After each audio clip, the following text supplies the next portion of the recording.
السلام علیکم ویورس، میں شہاب خان اپنے AMZ اسٹار ٹی وی پر آج جو آپ کے ساتھ حدیث شیئر کر رہا ہوں، اس حدیث کا عنوان ہے قید خانہ اور جنت۔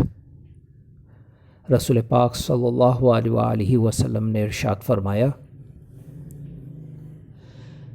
دنیا مومن کے لیے قید خانہ ہے اور کافر کی جنت ہے۔ اللہ اکبر، اللہ اکبر۔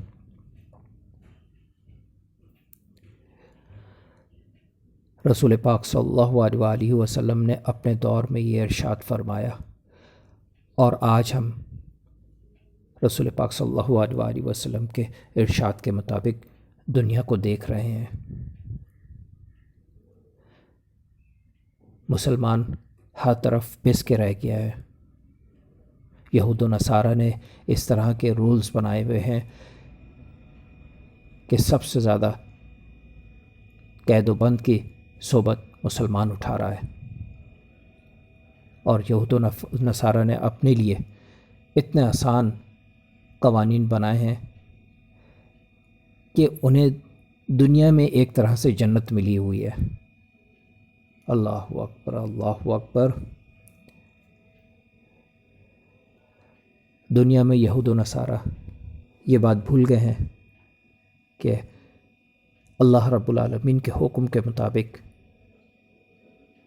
اور رسول پاک صلی اللہ علیہ وآلہ وسلم کے فرمان کے مطابق انشاءاللہ تعالی اللہ رب العالمین رسول پاک صلی اللہ علیہ وآلہ وسلم کے صدقے کے وسیلے سے تمام مسلمانوں کی بخشش فرمائے گا اور تمام مسلمانوں کو جنت میں داخل کرے گا۔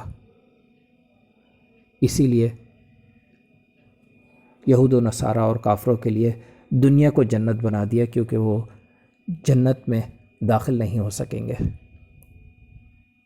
یہود و نصارہ اور کفار کا ٹھکانہ اللہ اور اس کے رسول پاک صلی اللہ علیہ وآلہ وسلم کے مطابق جہنم اور دوزخ ہے۔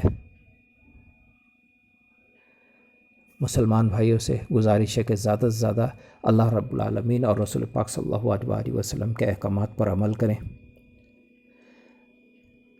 زیادہ سے زیادہ نیک اعمال کریں اور نماز کی پابندی کریں۔